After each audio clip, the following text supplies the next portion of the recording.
Hello बच्चों, मैं रितेश पांडे आप सभी लोगों का देहरादून डिफेंस एकेडमी में स्वागत करता हूं। होप करता हूं आप सब लोग घर में सेफ होंगे और पढ़ाई भी कंटिन्यू रखे होंगे। तो अभी तक हमने 2 वीडियो बना दी है, ठीक है। होप करता हूं आप लोगों ने वो दोनों वीडियो देखी होंगी। तो ये आज हमारी 3rd वीडियो है। चैप्टर 1 ही है, वीडियो नंबर 3 है, ठीक है। अच्छा, अगर किसी के पास एनसीईआरटी बुक होगी या कोई दूसरी बुक होगी, वो उसमें ये सोच रहा होगा कि भाई पहला चैप्टर तो फिजिकल वर्ड था, वो तो हमने स्टार्ट किया ही नहीं। तो ध्यान रखना, फिजिकल वर्ड से तुम्हारे सिलेबस में कुछ नहीं होता। वो सिर्फ एक जनरल चैप्टर है जो तुम पढ़ोगे, तुम्हें ये बताएगा कि फिजिक्स क्या है, साइंस क्या है, ब्रांचेज क्या हैं, स्कोप क्या है, कोई कुछ नई चीजें डिस्कवर की गई तो उसको किसने डिस्कवर कर रखा, इस टाइप की चीजें वहां पे हमें देखने को मिलेंगी।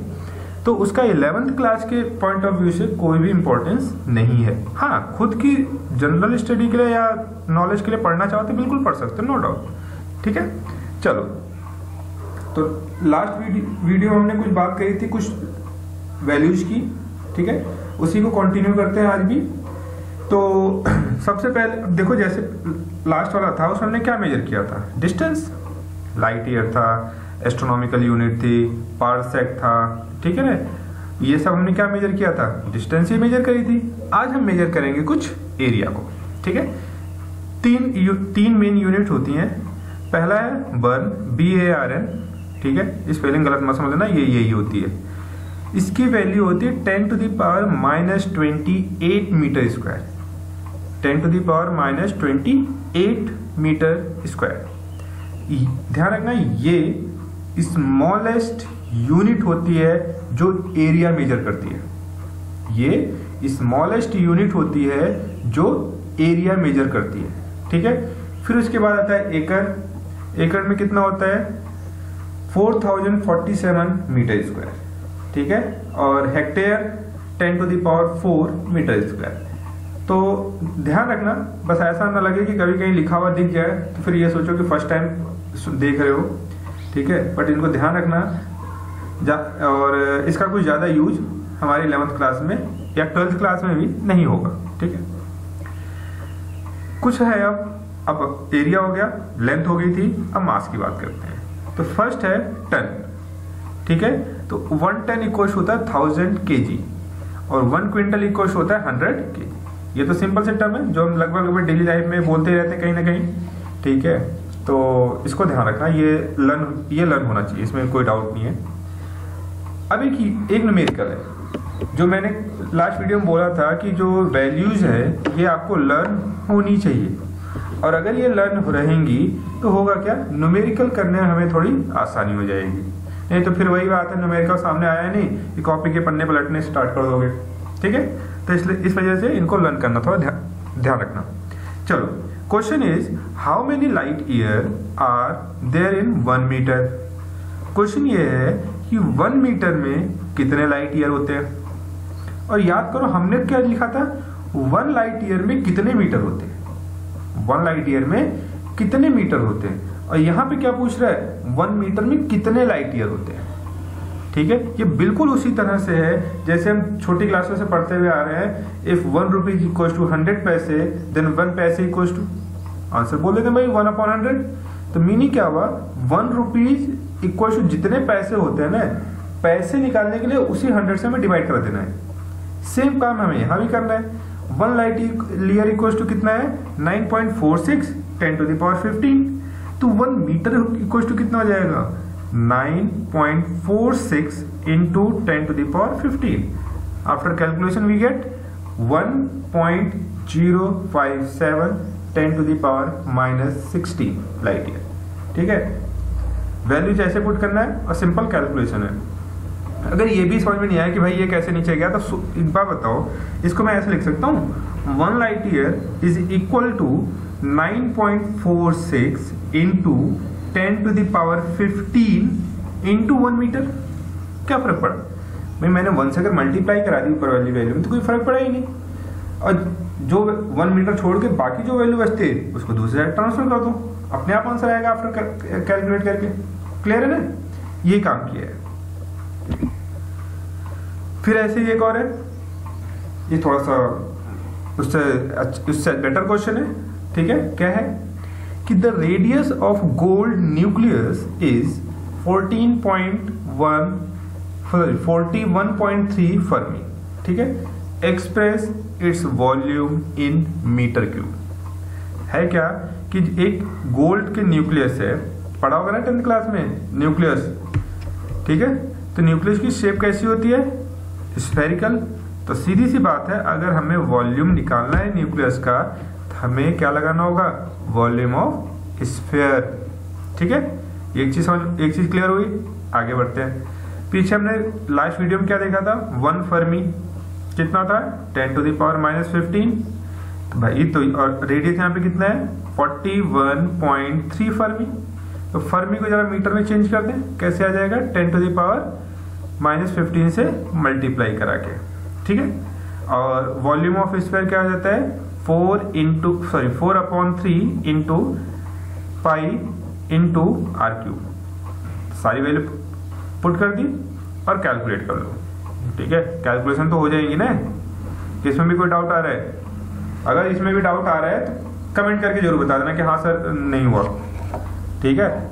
लेकिन 11th क्लास में हो यार, इतना तो हो ही जाएगा, ठीक है, सिंपल। लेकिन हाँ ध्यान रखना, कैलकुलेटर का यूज मत करना, क्योंकि एग्जाम में तो अलाउ नहीं है ना। तो दिमाग अपना लगाना और सॉल्व करने की कोशिश करना, ठीक है। अच्छा, आगे बढ़ते हैं। 2 न्यूमेरिकल हो गए, समझ में आ गई बात। ऐसे ही अब क्या है, कुछ 3 न्यूमेरिकल हम आपके लिए है, इसके प्रैक्टिस करो और इसके आंसर कमेंट करके जरूर बताना कि हाँ इसका आंसर ये है, इसका आंसर ये है, ठीक है। डायरेक्ट आंसर मत लिख देना क्वेश्चन नंबर 1 का आंसर ये है, 2 का ये है, 3 का ये। क्वेश्चन नंबर भी डाल देना, तभी पता लगेगा आंसर किसका है, ठीक है। तो इसको देख लेना जरा। चलो जी, ये इंपॉर्टेंट है, यहां से आपका 1 से 2 मार्क्स का क्वेश्चन आता ही आता है। 1 मार्क्स का अगर आता है तो क्या सिंपल, जैसे 3 टर्म में यहाँ पे दिख रहे हैं कौन कौन से?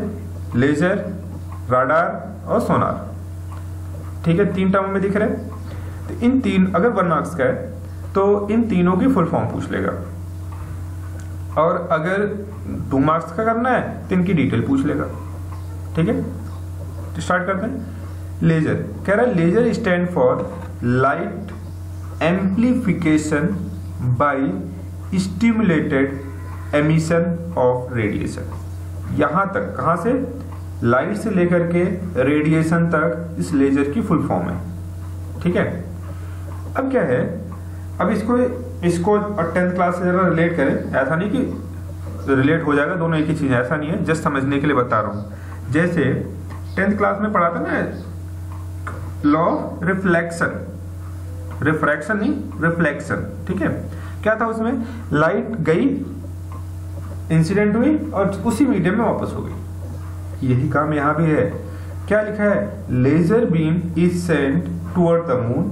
अब जरूरी नहीं हो मून ही हो, कोई कुछ भी, कोई भी प्लैनेट हो सकता है। And it's reflected plus is received. गई लाइट, वहां से रिफ्लेक्ट हुई, वापस हमारे पास आई और हमने उसको रिसीव किया, ठीक है। जैसे मान लो कि अपनी आईज क्लोज करके, और तुमसे अपनी आईज क्लोज करो और तुम्हारे हाथ में एक बॉल दी जाए और कहा जाए भाई तुमसे कितनी डिस्टेंस पर बॉल है, तो कैसे निकालोगे? उस बॉल को थ्रो करोगे, बॉल जाएगी, बॉल में टकराएगी, वापस आएगी, यही होगा। अब बॉल के जाना और आना, ठीक है, दोनों का टाइम हम काउंट करेंगे तो टाइम तो डबल हो गया ना। एक्चुअल में हम डिस्टेंस कैसे बदलेगी? जाने जाने के टाइम से। लेकिन हमने जो कैलकुलेट किया वो कौन सा हुआ? जाना और आना दोनों टाइम हो गया, ठीक है। तो कैलकुलेशन के लिए हमें क्या करना होगा? जो टाइम है उसको हाफ करना होगा। एक चीज समझ में आ गई। सेकंड, जब बॉल हमने थ्रो करी तो किसी स्पीड से गई होगी, ठीक है, वो स्पीड हमें चाहिए होगी, तभी तो डिस्टेंस इक्वल टू क्या होता है? Speed into time. लेकिन यहाँ पे लेजर है, वो स्पीड ऑफ लाइट से ट्रेवल करती है, यहाँ पे मैंने सी रख रखा है, ठीक है। और टाइम डबल हो रहा था जाने का प्लस आने का, तो इसलिए उसको हाफ कर दिया, तो एक ही साइड का टाइम हो गया। उसको आप कैलकुलेट कर लो, आंसर आ जाएगा, ठीक है। और जो राडार है वो क्या है? Radio detection and ranging. इसकी मैक्सिमम चांस है इसका फुल फॉर्म ही पूछा जाए, ठीक है। और सोनार का भी यही हाल है, ठीक है। सोनार क्या है? Sound navigation and ranging. वो रेडियो डिटेक्शन एंड रेंजिंग है और सोनार है sound navigation and ranging. Clear है यहां तक? चलो अच्छी बात है।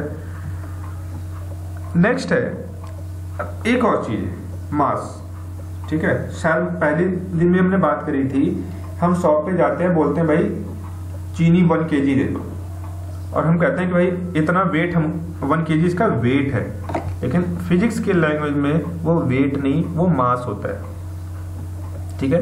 तो क्या लिखा हुआ है? अब the mass of a body is the quantity of matter contain in it. समझ में आई बात? किसी भी बॉडी का जो मास होता है वो कितनी क्वांटिटी कंटेन कर रहा है, वही उसका मास है, ठीक है। ये जो है कौन मास, वो डिपेंड नहीं करता किस पे? Temperature, pressure and location. ऐसा नहीं है कि अर्थ पे रखा मैंने तो कुछ और हो जाएगा, और स्पेस में कहीं रखा तो और हो जाएगा, या मून पे रखा तो कुछ और हो जाएगा। रखने वाली बात है, ध्यान रखना। मैंने उस बॉडी को मोशन करते टाइम की बात नहीं बोली है, ध्यान रखना। मैंने क्या कहा? मान लेते हैं कि एक ऑब्जेक्ट तुम्हारे घर पे है, उसका कुछ मास होगा, वो ऑब्जेक्ट मेरे घर पे आ गया, बीच की बात नहीं कर रही है, उसको ला करके मैंने अपने घर पर रखा, रखने के बाद मेजर किया, तो उसका मास वही होगा जो तुम्हारे घर पर है। उसको लेकर के मून पे जाओ, वहां पे रखो, फिर मेजर करो, उसका मास वहां भी वही मिलने वाला है, ठीक है। समझ में आ गई बात? लेकिन मैंने ये नहीं बोला है कि भाई जब तुम्हारे घर से वो मास या बॉडी मेरे घर पे आ रही होगी, तो जो इस स्पीड से आ रही होगी उस केस में उसका मास कितना है, मैंने ये नहीं बोला है, वो अलग चीज है। इस चीज का ध्यान रखना, इसमें कंफ्यूज मत रहना, ठीक है। समझ में आ गई बात? ये एमसीक्यू में पूछा जाता है कि भाई मास डज नॉट डिपेंड्स ऑन, जो भी 3-4 फैक्टर दे देगा तो उसमें एलिमिनेट कर ही लोगे। 3 ऑप्शन दे ही रखे हैं, ठीक है। अब या तो इसमें तीनों से होंगे, तो एक पूछेगा कौन से पे नहीं करता, ठीक है, या किस पे करता है, तो वो जो भी आएगा उस क्वेश्चन उस हिसाब से एडजस्ट कर लेना। और यूनिट क्या होती है इसकी? केजी होती है।